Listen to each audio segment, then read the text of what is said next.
Muy buenos días. El día de hoy les habla Luz Nelly Rivera. De antemano os pido disculpas porque no puedo presentar em, como tal en mi cámara debido a un daño en mi computador. Em, el tema para trabajar el día de hoy es el reconocimiento de los impactos del conflicto armado en niños, niñas y adolescentes.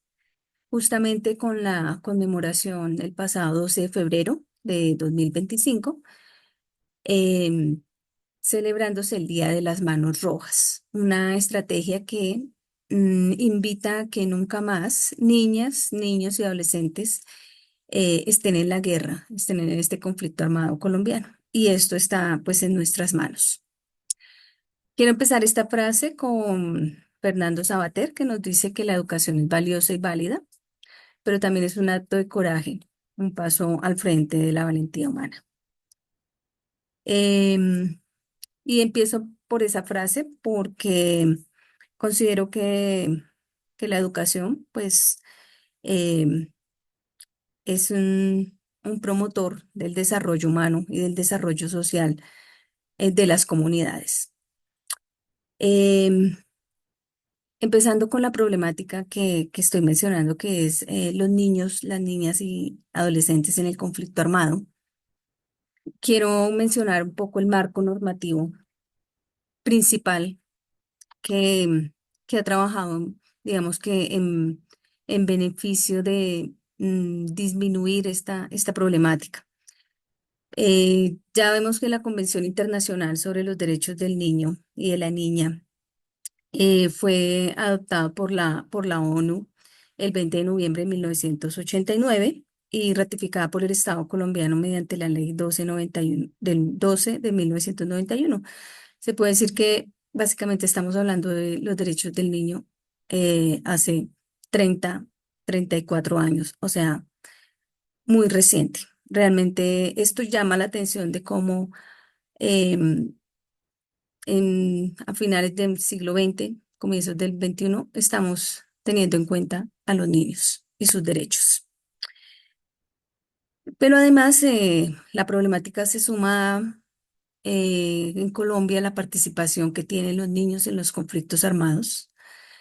Y no solo en Colombia, a nivel mundial también, por lo que fue necesario eh, desarrollar un protocolo facultativo de la Convención sobre los Derechos del Niño, aprobado también por Naciones Unidas en mayo del 2000, pero que digamos que fue como instaurado definitivamente en el 2002. O sea que estamos hablando de que en pleno siglo XXI estamos hablando de este tema, o sea, algo muy reciente.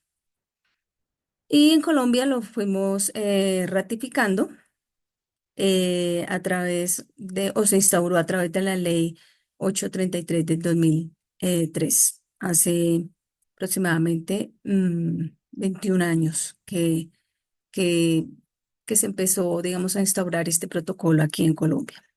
Esta es una foto tomada del documental de Jesús Abad Colorado, que impacta y me parece que es muy dramática de cómo un niño de tan solo 10 años tiene que estar envuelto en una guerra que no le pertenece, ¿no? Que no es propia.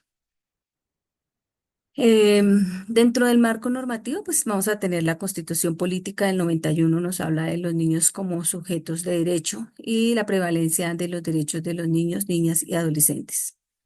El Código de Infancia y Adolescencia en la Ley 1098 de 2006, que busca la protección integral de los niños, niñas y adolescentes, y la corresponsabilidad del Estado frente a esta protección integral de los niños y adolescentes. La Ley de Víctimas y Restitución de Tierras, la Ley 1448 de 2011, que luego fue prorrogada en el 2021, que nos marca sobre la importancia del enfoque diferencial como principio, las medidas de protección integral de los niños y niñas y adolescentes víctimas del conflicto armado, con los derechos que tienen a la verdad, a la justicia, la reparación integral, al restablecimiento de sus derechos prevalentes y a protección contra toda forma de violencia, perjuicio, abandono o abuso físico o mental. También en esta misma ley estamos hablando del artículo 90 en niños y niñas adolescentes víctimas del reclutamiento ilícito y en el artículo 189 niños y niñas adolescentes que son víctimas de minas antipersonales, municiones sin explotar y artefactos explosivos. A continuación voy a mostrar pues unas estadísticas que llaman bastante la atención. Estas son estadísticas de la Comisión de la Verdad. Nos comentan que en el DANE, en el 2018, en el último censo, nos decía que el 30% de la población colombiana son niñas, niños y adolescentes, es decir, no es una tercera parte de los colombianos. También el registro único de víctimas nos dice que de las de los 8.874.110 víctimas del conflicto armado, 2.312.707 son niños, niñas y adolescentes, es decir, el 26% de, de nuestra población infantil y adolescente es víctima de este conflicto. Es una tasa que a mi parecer me parece muy alta. De igual manera, nos muestran unas cifras del Registro Único de Víctimas del Centro Nacional de Memoria Histórica que nos muestra Antioquia para el año de 2016, que fue el corte de estas estadísticas, como uno de los departamentos más victimizantes hacia los niños, niñas y adolescentes, seguido por el Meta y departamentos de la zona suroccidental del país. Aquí vamos viendo cuántos niños, 16.879 niños, fueron reclutados desde 1960 hasta 2016. La verdad, pues son unos datos bastante altos. Pues que nos deben llamar como la atención.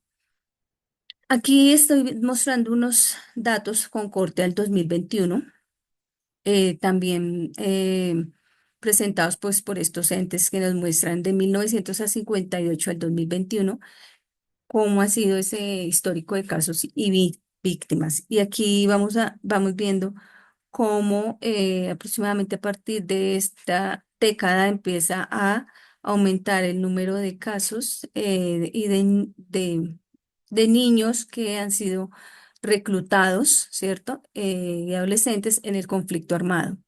Un total de cantidad de casos de 16.982 víctimas, este total 17.947. Aquí vemos la edad promedio en la que los niños son reclutados. Vamos viendo que es aproximadamente a partir de los 10 años ya em, vamos viendo un porcentaje bastante alto, ¿cierto? Em, y digamos que por sexo son más reclutados los niños en un 71% y las niñas casi en un 26%. Las modalidades, pues está la modalidad de la persuasión de 39,8% y la coacción del 11,9% y desconocida del 48,3%. Entonces son datos pues que al 2021 pues llaman mucho la atención. Recientemente, revisando pues precisamente los últimos datos aportados para el 2025 en conmemoración pues de de, del 12 de febrero como este Día de las Manos Rojas. La UNICEF publicó que en los últimos 5 años, más de 1.000 niños y niñas y adolescentes han sido reclutados en 5 años aquí en Colombia. Un dato bastante dramático.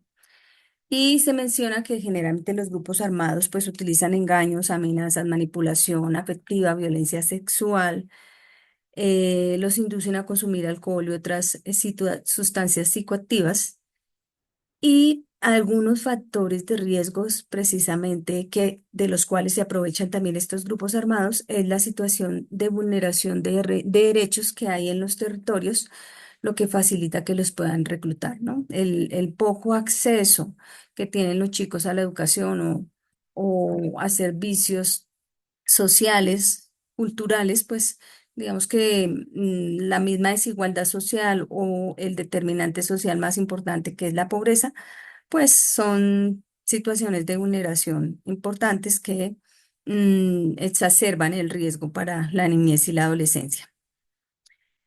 E incluso que haya violencia en los hogares. Vamos viendo cómo la misma violencia se genera en los hogares, pues también va a influir mucho en que también los niños sean víctimas o sean fácilmente reclutados por estos grupos armados. Se informa, la UNICEF informa que hubo un incremento crítico en el 2023, un año en el que se duplicaron los casos en comparación con el 2022. Y actualmente, pues el programa de atención especializada a víctimas del reclutamiento del Instituto Colombiano de Bienestar Familiar menciona pues que se incrementó el número de niños desvinculados.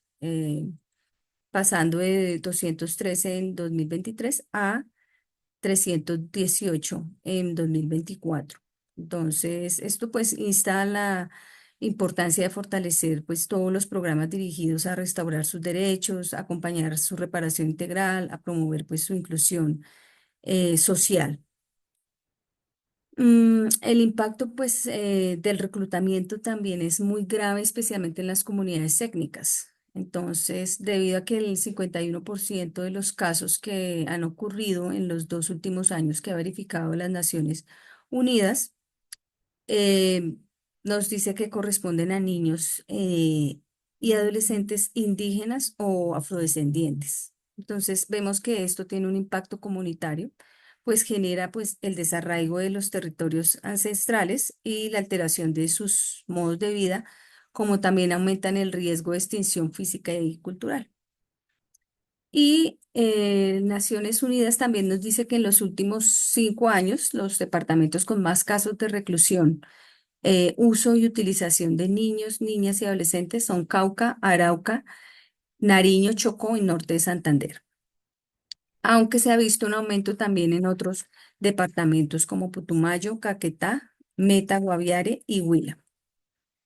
A partir de toda esta estrategia que se ha hecho con el Día de las Manos Rojas, pues se ha creado un decálogo precisamente para proteger y salvaguardar a nuestros niños y niñas y adolescentes. Entonces, esta es como aquí en esta diapositiva, pues se muestra cómo, cómo se está propiciando, se está favoreciendo que no haya más niños, niñas, adolescentes en la guerra y qué acciones se están llevando a cabo, ¿no? Aquí considero que es muy importante, pues ya hemos identificado las estadísticas, unas estadísticas supremamente altas, alarmantes, críticas, los factores que están generando esta situación, esta problemática del que hemos hablado mucho, de la pobreza, la desigualdad, la falta de acceso de servicios, de la educación, incluso el abandono que tiene el Estado en las regiones periféricas de nuestro país, ¿cierto? Todos los efectos de la misma globalización que cada vez, pues, de una u otra manera, los que se ven más afectados son las comunidades vulnerables que no entran en esta onda de la globalización y el capitalismo exacerbado, dejándolos rezagados del crecimiento y desarrollo. Desde ahí, pues propongo que una manera de poder mitigar esta problemática, y creo que es una apuesta que dan los gobiernos, y es precisamente la educación, porque la educación nos va, digamos, va a reflejarnos qué sociedad queremos, va a mostrar, va a ser el rostro de esa sociedad que nosotros vamos a tener eh, en un presente y en un futuro. Y aquí pues traigo a Gabriel García Márquez que nos habla de educar para la paz. que nos dice que ya es hora de entender que este desastre cultural no se remedia ni con plomo ni con plata, porque es como dice él, es un desastre cultural todo lo que estamos viviendo, especialmente aquí en Colombia. Em, ni es con más violencia, ni es con corrupción que vamos a solucionar este desastre, sino con una educación para la paz e incluso una educación para la convivencia, como nos lo habla Delors en su informe para la educación del siglo XXI, una educación para la resiliencia, una educación en valores que esté construida con amor, como dice aquí Gabriel García Márquez, sobre los escombros de un país enardecido donde nos levantamos temprano para seguir matándonos los unos a los otros.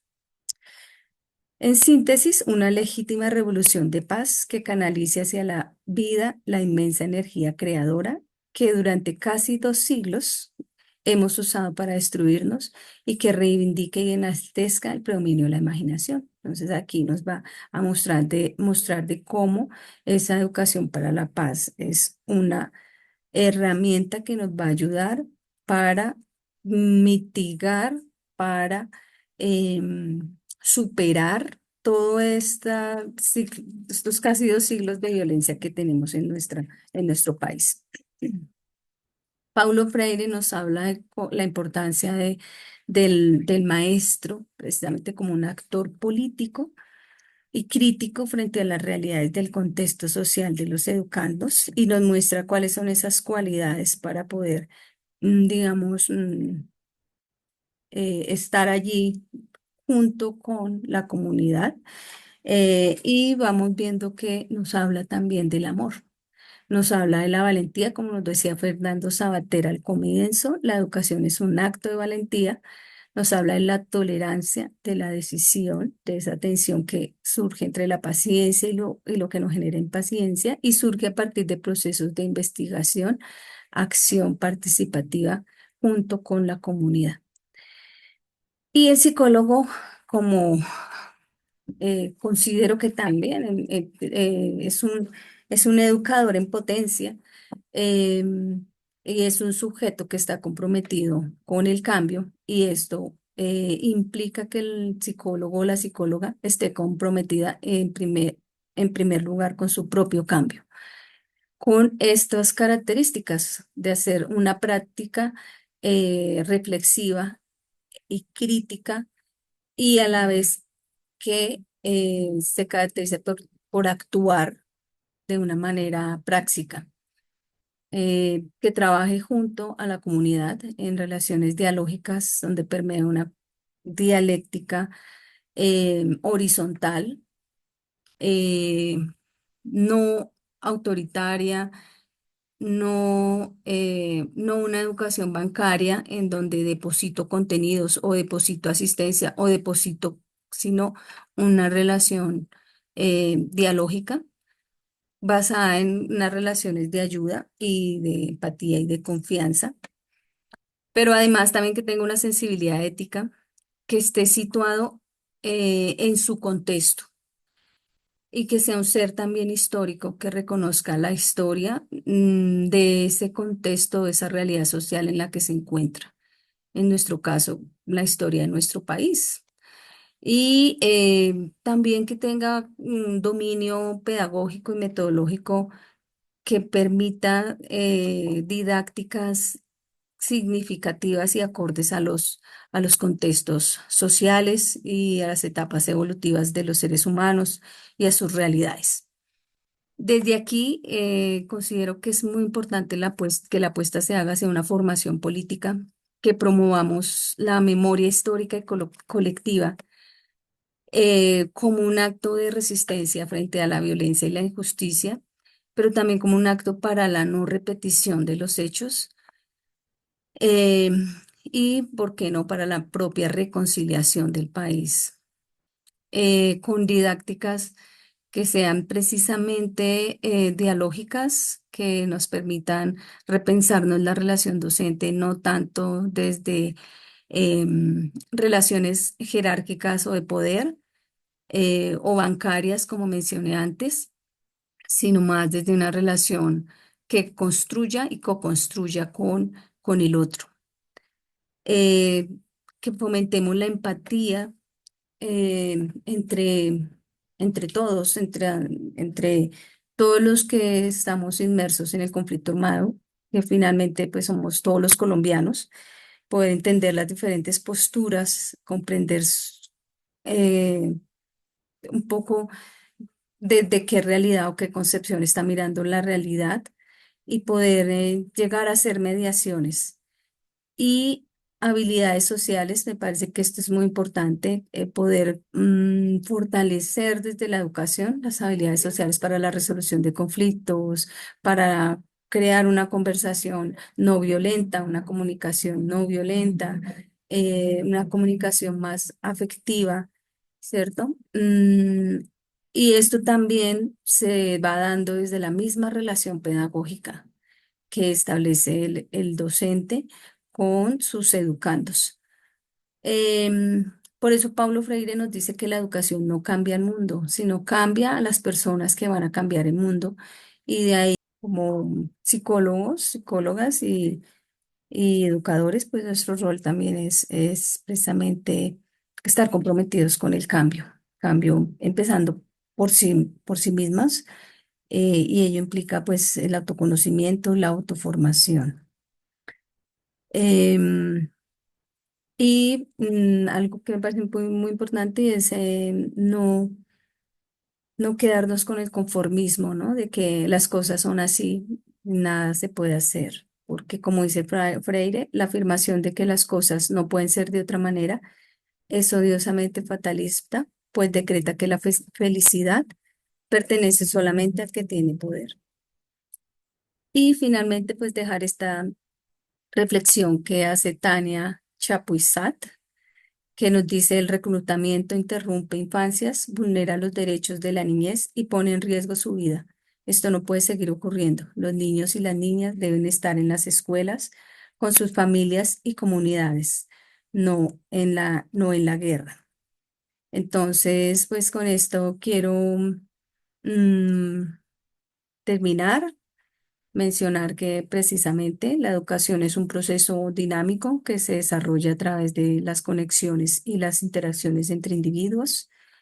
Estoy viendo tanto al maestro como al estudiante como un sujeto activo que participa en la relación pedagógica en la que se confluyen sus saberes y experiencias.